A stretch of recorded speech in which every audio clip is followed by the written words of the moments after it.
Hey everyone, this is Chris Benton with the Chris and Sandy Show. We get up close and personal with some amazing guests throughout the entertainment industry. And today, like I say on every episode, we got a great show for you. We have actor and composer Scott Evan Davis coming on. He's done some great things out there, and we're excited to kind of talk to him. And I keep saying we because I'm used to my sidekick, but you see she's not here today. But, we're going to get through this. So It's the royal we, right? It's the royal we. How are you doing? And thank you for having me I'm on. doing great. So I always like to start the same way. As you know, a lot of people this past 18 months has been really devastating to the entertainment world. And I always want to talk about that first. How has COVID affected what you do, and what have you done to kind of get through this? Right before the pandemic, like I would say a month before we all went inside, what was it, March 13th or something like that? I had just done a really successful development workshop for a show that I have that's in pre-Broadway development, and we were very excited, and the next step was getting it into a theater, and there was a lot of momentum, and then everything happened. So for me, when it started happening, I had a choice. I could really kind of like live in the fear of what am I going to do, because I teach voice lessons, I teach piano lessons, I'm musically I compose, and that's how I make my living.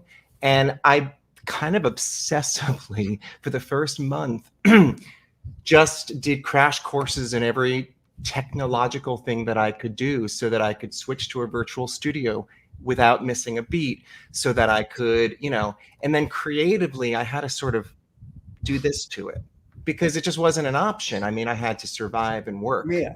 And so as time went on, I did virtual collaborations, which were amazing. I wrote a song. Opened a world of possibilities too. Yeah, people that I wasn't going to get to work with because of distance or something. You could it was kind of beautiful that way.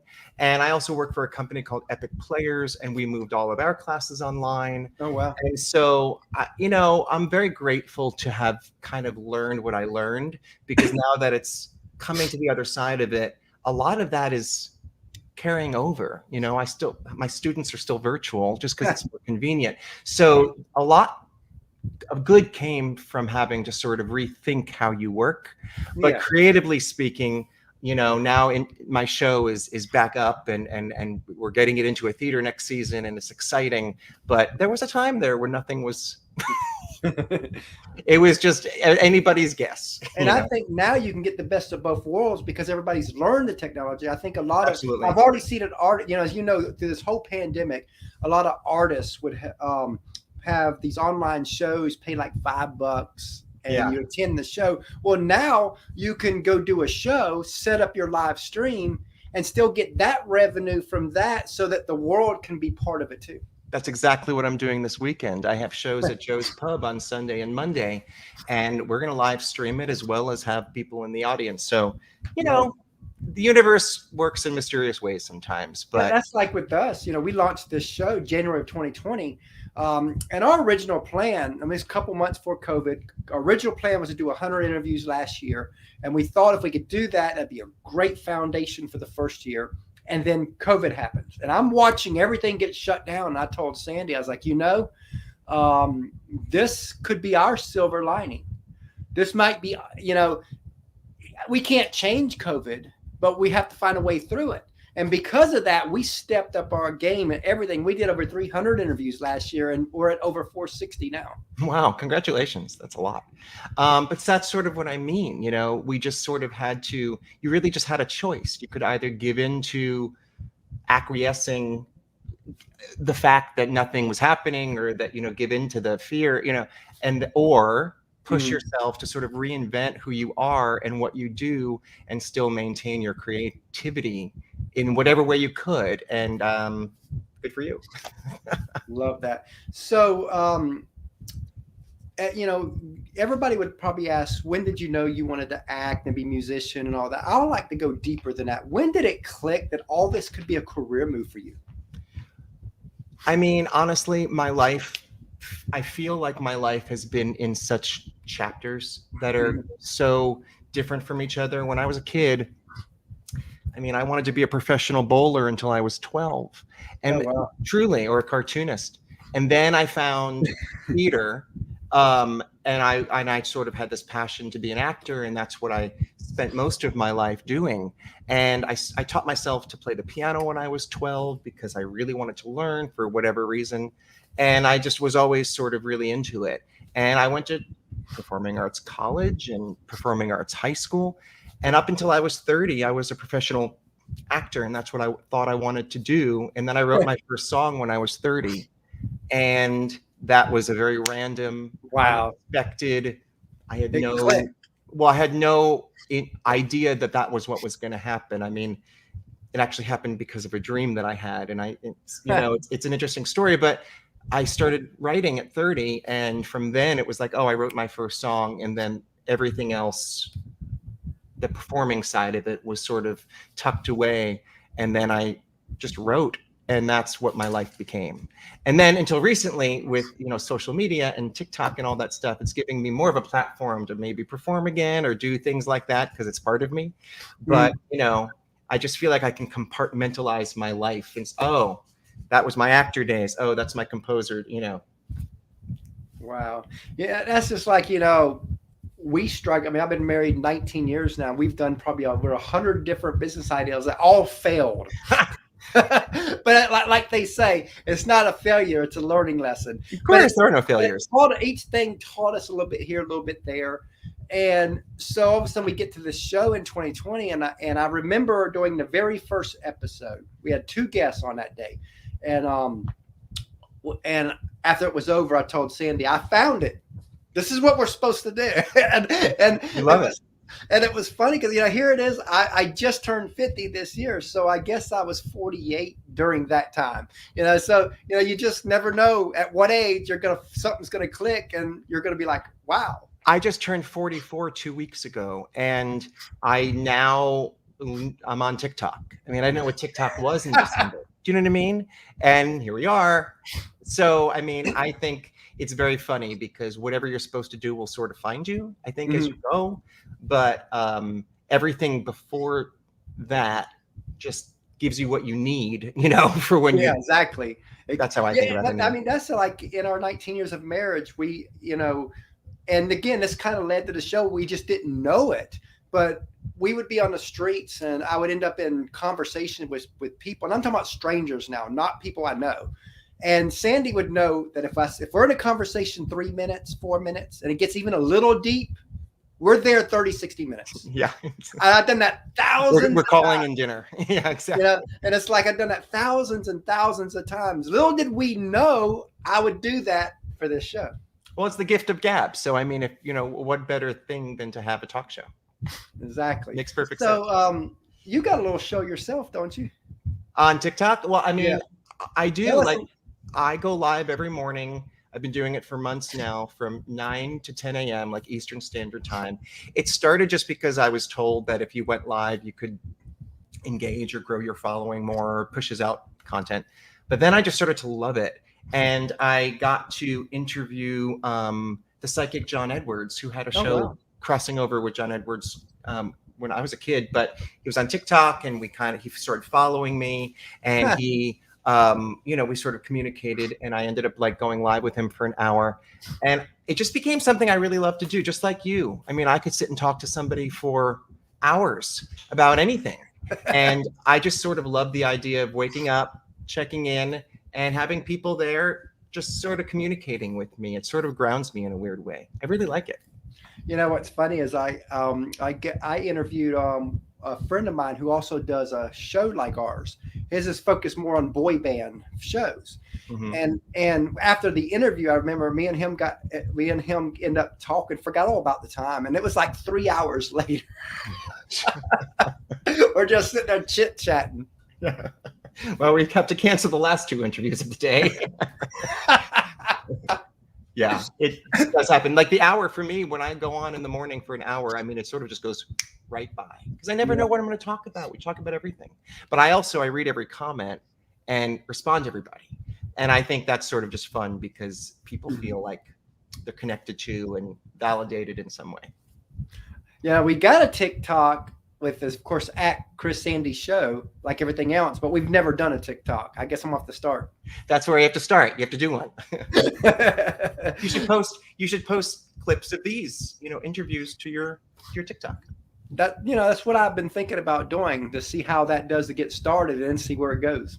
That's exactly what needs to happen. So, as you know, a lot of people, they see the glory in what you do, but they don't see the grind, the sacrifice, the tears, the struggles that it takes to not just make it big, but even to a livable wage type thing within entertainment. I always want to talk about that because I think it's one of the most glossed over things out there. I think people think, oh, I got talent, I'll make it. But we both know it takes way more than that. And even sometimes takes a little bit of luck too, as many people we talk to, I've seen that too. But you got to work hard to get there. So let's talk about some of the sacrifices and struggles you've had to go through just to make it to where you are today. Okay, well, I haven't eaten since 2016. No, I'm just kidding. I have been a freelancer for most of my career. Okay, and I mean, I waited tables, I managed an IHOP, I've done a lot of things because I've needed to do it, to survive. Teaching has always been something that has been a very good supplement for me.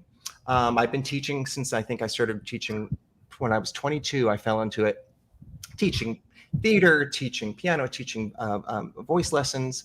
And that has been something that has been a really fulfilling way for me to sort of circumvent starving most of my life, to be honest, because I love it just as much as I love to do anything else. But, as an actor, I was doing fine, but I was struggling. And then as a composer, I've been very lucky as a composer, but also anybody in the music business knows that you're not going to get rich because you write great music, unless you do. And that may happen. But, you really need to find other things that you love, and whether they're paired with what you do or not. For me, I have just as much of a passion for teaching that I do for composing and for writing. And, one of my main jobs is Epic Players. It's a nonprofit professional theater company here in New York, and it's a neurodiverse theater company. So, players who are neurodiverse we sort of shine a light and give everybody an opportunity to perform. And it's been an amazing thing. And, if you can just sort of align what you do and what you love and what your passion is with what's going to make you some money, then I highly recommend it, because it's a really good feeling. Love that. Now that we talked a little bit about the sacrifice side, let's go the other way. Let's talk about the glory side. A few moments where you're like, wow, I got to do that. And I see that you also have the show Epic Villains coming up. Let's talk about that too. Yeah, that's the company I'm talking about, Epic. And this weekend we're at Joe's Pub, and it's a cabaret, and theme is villains, where all the songs are geared for famous villains or certain villains or songs that they brought that they are creating as a villain. And we have a full band and Broadway guests that I'm bringing in to sing some duets, and it's really exciting. It's October 24th and 25th, 8 p.m. at Joe's Pub. It's also going to be streamed live. Oh, yeah. But it's just been an amazing experience. I love my job there. I love working with the community, and I love working with talent, and they're all really talented. So I love it. It's going to be a fun show. I'm also hosting it. So I'll be at the piano, I have a drummer and a guitarist, and I'll be hosting. So I'll be able to sort of inject humor, I hope, into the evening and just sort of have a good time. It'll be my first time performing in front of a live audience, and theirs too. We did a show at Lincoln Center a couple of weeks ago, and that was outside. But this is the first sort of, let's be on a theater with lights, and exciting. You're talking about the hosting, and I remember hearing Steve Harvey tell his story of his first time at the Showtime at Apollo. They were giving him a test run, and they had him host, and he said in between like commercial breaks and all that, you would have a guest person come in to kind of take over the crowd, and he said that he developed a bond with the audience that he never called anybody up. He says, I wasn't stupid. he said that I wasn't going to mess up the flow of the show. So he says I stayed on from beginning to the end. Right. I think that's brilliant, because the audience has to warm up to you and they have to sort of understand who you are and how you engage with them. And I think the longer that can happen, the better. I love it. I am happiest sitting behind a piano with a crowd in front of me. I love that. You know, it'll be fun because I'm going to be introducing each guest as the villain that they're representing. So I'll get to sort of banter a little bit. I don't know. It'll be fun. I hope. That is awesome. So as you know, a lot of people, they see they see what you do, but they don't see the teams behind you. And in our opinion, the teams never get the love they deserve. So take a few minutes to tell us about the team that helps you be who you are. I mean, I can only go by teams as individual people because that's sort of what's been my path. When I was at the American Musical and Dramatic Academy, AMDA, here in New York, going to college, I met a mentor who really was the first person to believe in me in the way that you need someone to believe in you as a mentor figure. And that person was also in the last 2 years of his life at the time. And he was diagnosed with cancer, and he was given a very short, like about a year to live. So in that last year or two, he was really able to sort of just kind of give me everything as a performer, as a teacher, everything that he was, because he was a brilliant teacher, and sort of just infuse in me a lot. And, you know, we had a falling out right before he passed away, and we never really resolved it. And what I was saying before about why I started writing music in the first place is because it wasn't until this is when I was 20 years old that happened. You know, then I continued working, being an actor. When I was 30, I was in an off-Broadway play, and I had a dream. And he was in my dream, and he looked great, and he was healthy, and he had his arms like this, and he was going to hug me. And remember, like, he passed away before we never resolved anything. You know, we had a fight, he passed away. And in the dream, he hugged me. And while he was hugging me, that man was humming, and he hummed a very like small bar of music, and over and over and over again. And it was wild because I woke up the next day, I couldn't get out of my head, and that became my first song. And I dedicated my first album to him. And so that's one person in my team, to be honest, who's changed sort of the course of what I was doing. When I first started doing music, I just started playing in clubs and going to open mics and doing what I could do. And lo and behold, there was somebody in the audience, and they became my arranger and believed in me and produced my first album. And honestly, it just sort of, that became my team. And now these days, it's the people I work with. It's, you know, the team of people that sort of I enlist as collaborators, because if you don't continue working with the people in your life that help you and show up for them, then who are you? And what I love about my career is that I can look and say, okay, I've worked with the same people for so many years, and that says something. That says something about the work. Yeah. I love that, you know, and talking about teams and stuff, all that, you know, we've got a third co-host, and I say third, even though again, I'm so used to saying third because she's here, and right? All that. But our I see her right there. I don't know why you keep saying she's not there. She's right there. Are you okay? Yeah, but we've got our 9-year-old. That's our third co-host. We allow to come on and ask a few questions. So Sandy's gonna get him in here because she's listening. And so when he comes in, he'll do his thing. I love that. And, you know, and we got a 2.5-year-old daughter that when she gets older, she'll be plugged into the show too, because we are a family affair show, and we try to keep it that way. I think that's great. Here he comes. Oh, you got red shirt on too. Yeah. Hi, Scott. So what's your favorite food? My favorite food, hands down, it's pizza. Ooh. It's pizza. I think if there's a food that I'll go to when I'm either stressed out or having a bad, or like comfort food, it's pizza. It's pizza and ice cream. Sometimes both. Because what's yours? Mine is pizza. Is yours pizza? Do you like pepperoni Yes. pizza or not pepperoni pizza? I like pepperoni. Do you? Do you like pineapple on pizza? I never tried that before. It's funny. Everybody keeps asking that, and we Right. have yet to have him try it yet. Pizza lovers, we're split down the middle. I happen to love pineapple on pizza. I do too. You know, Good. I'm glad pizza's your favorite food because it means you're a great person. Yeah. I can attest. Yes. He has his moments, but you know what? What kid doesn't, right? What kid doesn't? Exactly. I mean, yeah. Compared to what I was when I was younger, I'm like, okay, he's a godsend. You know, again, I think when I think back to when I was, how old are you? I'm 9. You're 9 years old. Yeah. I think that if I were to think back to when I was 9, I don't know if I could be so well spoken. Do you know what I mean? I think kids are just growing up better these days. That's what I think. Mm-hmm. So, what's your favorite TV show? My favorite TV show. God, I feel embarrassed even saying it, but that's okay. That's why we're here. I, to be honest, love the Real Housewives of anything.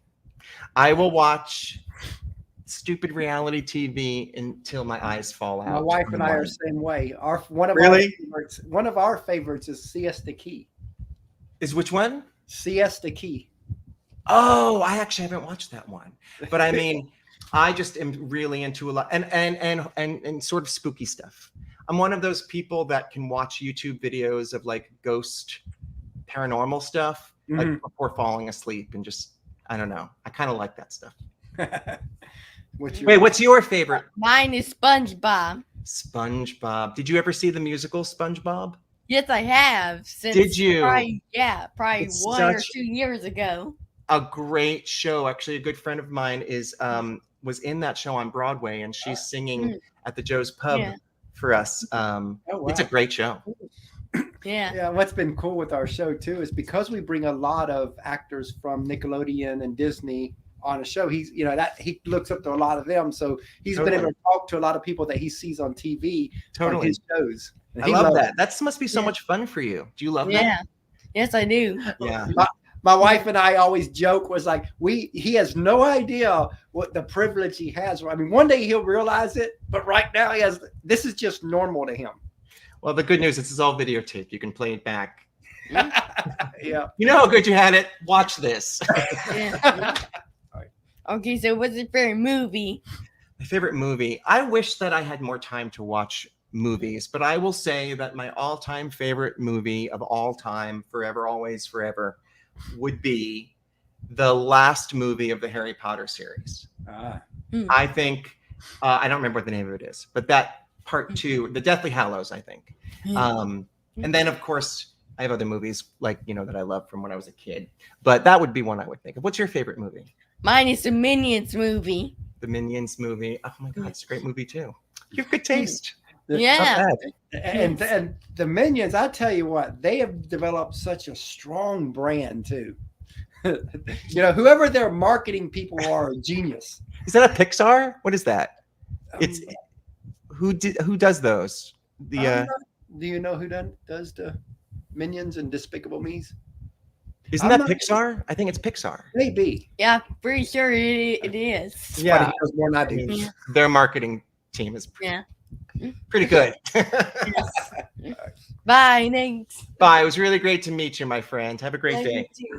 Yeah, he's been in almost all the episodes. We enjoy having him on. He loves doing it. Amazing. In fact, next year he's going to start around summertime his own little podcast. So we'll see how that goes. I was just going to suggest that he should do that. Good for him. That's great. I think it's fantastic. And I think it's wonderful just in terms of like talking to people and connecting and engaging. I think it's great. You know, what's funny is, before this show and all that, we've done several different businesses here in Savannah, Georgia. And we would go to business events. And when he was younger, we would all go, he'd be 6 and 7 years old, and we're going to these business events. And Savannah's so laid back, they didn't care. So in fact, everybody loved it. So we'd bring him up. Now, granted, there were some events I knew not to bring him on, but for the most part, if it was just a networking type thing, he's coming with us. Well, also, did you see the smile on his face when he sat down? I mean, obviously he loves to like meet new people and talk and chat and ask questions. So it's a great way to do it. Yep. So if you could co-star with any actor or actress, who would it be? And if you could co-write with any artist, who would it be? Oh, great questions. If I could co-star in a movie with anyone, it would be Barbra Streisand. And what would you want to play? Would you say? And what kind of role would you want to play? I'd bring her coffee. It wouldn't really matter as long as I was on the same breathing space as her.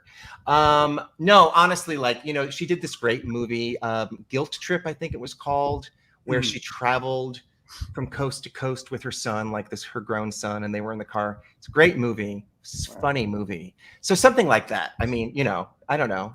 I mean, in a fantasy world, I think that would be pretty amazing. A road trip with Barbra Streisand. I don't know if I can handle it. And then who would I love to write with or work with? I think if I could have a meeting with James Lapine, who's a playwright, who wrote Into the Woods, the script for Into the Woods and other fantastic Broadway shows. So hey, James, if you're watching, no, I just think it would be a dream to sit and have a conversation and work on a project together, to be honest. Speaking of writing, tell us a little bit about your album, Cautiously Optimistic. So that's my first album, and I released it a while ago, but do you remember when I was telling you my friend in my dream and that melody? That melody became a song called Cautiously Optimistic. Oh, wow. And that was my first song I really ever wrote. Just the first one that came out. And my first album, I called it Cautiously Optimistic and dedicated it to my teacher.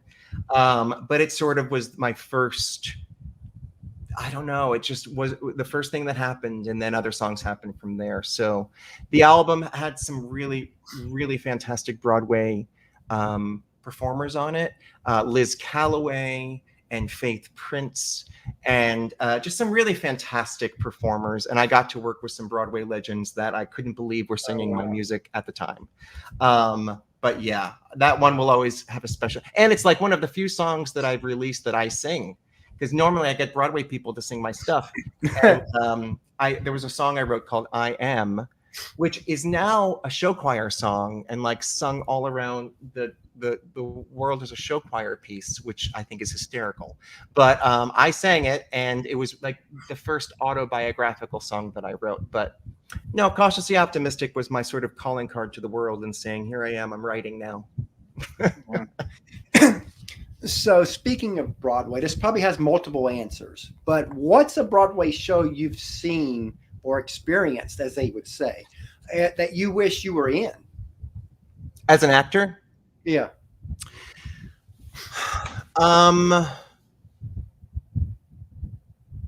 There's a show called Falsettos, which had a revival on Broadway a few years back. And there's a character, Marvin, who plays the dad. I've always wanted to play that part. I think I would really enjoy it. And aside from that, I think if I could be the baker in Into the Woods would be a fun part for me to play. It's funny because I haven't performed in a while. You know what I mean? My career has become changed a little bit. So to think about that part of me is such an interesting question, because it makes me, oh yeah, that'd be kind of neat. Bring back memories, right? Yeah, I used to. That's all I used to do.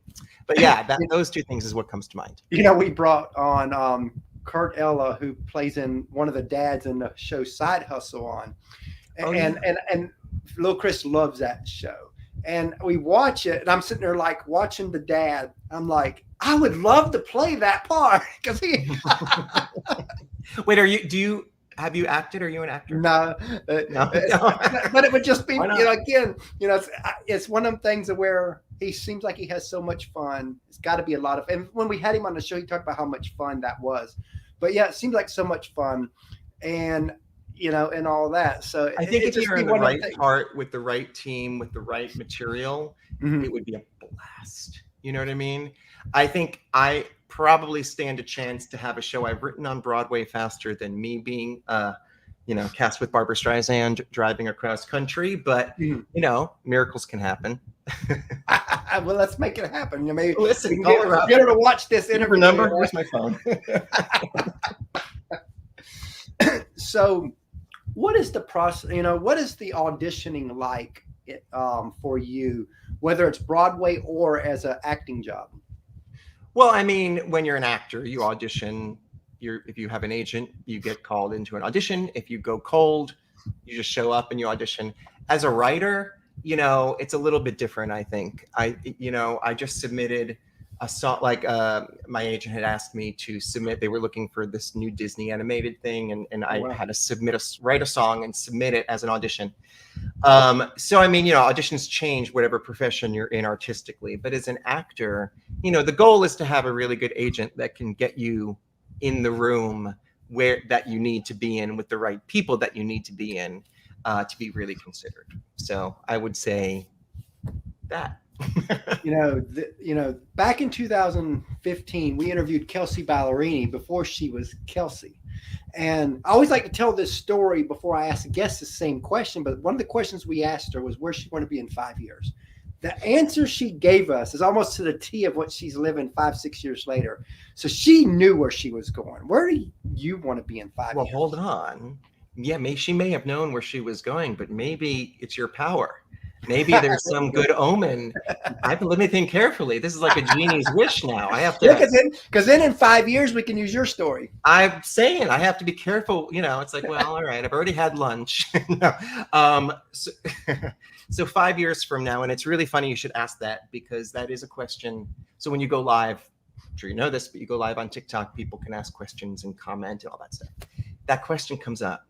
And I've been asked it a few times, and it's a hard one to answer. But where I see myself in 5 years is that I have a show that's been on Broadway. I mean, hopefully still running, but I would settle for it just getting there, which I think is a possibility. But that's number one. I would love a chance at some point in my life, maybe it's 5 years from now, to have sort of a talk show for myself or something where I could expand what I'm doing in the mornings and somehow reach a different, people or something would be really fun. And I would love to see the work that I'm doing with Epic Players currently grow, not only for myself, but the company itself, like sort of expand and infiltrate other states. Because right now it's really New York based. So I just think, it's so funny. All of that is sort of true. It's all very true. That was very authentic. The real answer is some days I wake up and I want to be famous as soon as possible or something. And then some days I just want to, I think about all that other stuff and what it entails. And so one of the things that I did on one of my TikTok lives is I wrote a song in front of people, which was a fun thing to do. I experience imposter syndrome a lot. Imposter syndrome is just that feeling of not really not really feeling like you deserve the things that you have in some irrational way and all of that stuff. But it's a very real feeling. And I wrote a song about it. And, I challenged myself to sit on my lives, like right here, my piano's right here, and they were there, and I wrote a song. And then I released it. It was released a couple of weeks ago, like on iTunes. It's called Falling Every Day. Wow. And it's about my insecurities, but it made me realize that what I really want, there's a line in there that says, I have so much I want to say, but I'm the only one who's standing in my way. I do my best to play the game. I want the world to know my name, but sometimes I want to vanish all the same. And that is really a pinpoint of how I feel. I want it. And then, the fear sets in of or the doubt, and so where I see myself in 5 years is all of that. I know exactly where you're coming from on that because, sometimes, we get we get great guests on this show and we're just two ordinary people that just had this crazy idea to launch this. And then COVID happens that catapulted us a little higher level than what we were ready for.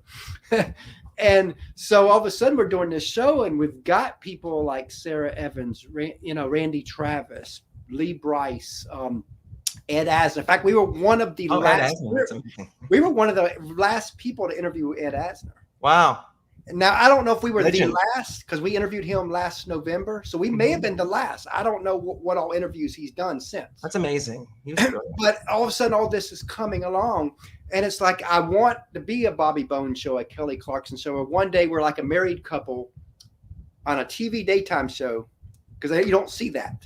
And that's what we want. And then it's other days I'm like, well, how can we do this? Really? Well, who are we thinking we are? So that imposter syndrome. Well, you have to answer your own question. Apparently, your show is power, so you have to answer your question on your show. What you see yourself in for 5 years, so it actually happens.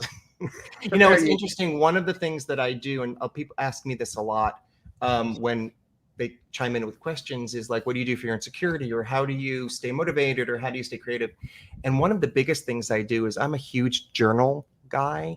I wake up, I'm like a sunrise waker. I wake up at like 5:45, I watch the sunrise, and I write in my journal. I know that sounds as cliche as you could possibly get, but it's the truth. And one of the things that I really do is I write at least two or three full pages, well, 2 full pages of what I'm grateful for every day. And something about that shifts the energy that is around you and that circles around you, in my opinion. So I think because you can really get caught up in the doubts and the fears, as we just talked about. But if you can sort of have a few minutes of your morning or your day or quiet time where you're really just writing what you're grateful for, just everything. And there is something subconscious and conscious that actually does start to shift, and that I've noticed. But so I could recommend that because I actually do think words have power. And even if you're writing them for yourself, it's powerful. It still works. So, you know, let's look even deeper down the road. Let's say we're 15 years down the road and you're a success on a grand scale. Whatever that looks like for you, you are there. If the person you are today could meet him, your future successful self, what would you want to remind him? If the person, what would I want to remind them? Yeah. He's successful, really successful on a grand scale, biggest you can imagine. Good for him. I'm just kidding. No, I get it. What would you want to remind him? I would probably want to remind him that I was always successful. And remember, because success is a journey. Because success is perspective. It is a journey, but it's also perspective. And the goalpost is constantly moved with success. Mm-hmm. So when I was 20, and I will get, I mean, I'm this is all part of the answer, but when I was in my 20s, 22, 23, 24, 25, scrounging together money for $1 pizza, not knowing what I was going to eat, and you know what I mean? And just not knowing how I was going to even survive. Well, the 30-year-old version of myself with a job would have been like, well, see, you know, it gets better. But then the 40-year-old version of myself would have been like, oh, but now you're a Broadway producers, and can you imagine that when you were 30? And can you, or the version of myself from 2 years ago thinking whatever, and then having hundreds of thousands of people following you on social media, which was a completely random experience that I didn't plan for. So if I was going to talk to my future self who is wildly successful, I would probably smack him across the face and say, now I wished that you could have thought about how successful you were in each step, rather than always working for that next thing that is then going to make you happy and feel validated and successful, because you're going to get there and then you're going to look back and say, well, that was really the same feeling that I feel now all the way through my life. But you don't acknowledge it because you're always thinking that something better is going to happen. Exactly. And that's what I would say. Because it's funny you say that, because it's making me think there are times where we book a really big guest and I'm like, okay, who's next? And so I'm forgetting that who we just Barbara booked. Streisand. There we go. So I get exactly what you're saying. Yeah, you know, because success is perspective. Success is if you have $30,000 in the bank and you had nothing before that, then you're successful. You make $100,000 and you're like, oh, well, that's success. So the goalpost always moves, and as it should, because the only way for us to sort of improve and strive for greatness is to continue to move the goalpost. But I wish that I could convince myself to sort of be in the present moment and really enjoy and appreciate the opportunities I'm given. Exactly. And I do, but I spend a lot of time being like, okay, no, that's great. But, and that's natural, but I also think it's toxic in a way too. So, but great question. No one's ever asked me that before, and that's how I would answer it. I love that answer. So as we close out here, tell everybody how they can find you. Well, they can find me. My name is Scott Evan Davis, and I'm on Instagram, and I post like daily, more personal stuff on Instagram. I'm on TikTok. I drink coffee and say sarcastic things, and people seem to commiserate with that. And I have a website, Scott Evan Davis, if you want to go listen to any of my music or read any articles or things like that, see what I do, the work for Epic Players and all that stuff. Is my website would be a great place to go. Great. You know, we really enjoyed having you on the show today. I love talking to you. And we look forward to having you back down the road. You're always welcome. 5 years, right? I have it in my calendar. Let's do it sooner than that, though. Okay, I would love to. And I really enjoyed meeting your son. Thank you for that. That's a pleasure. Thanks. Yeah. Y'all all right, take care. Day.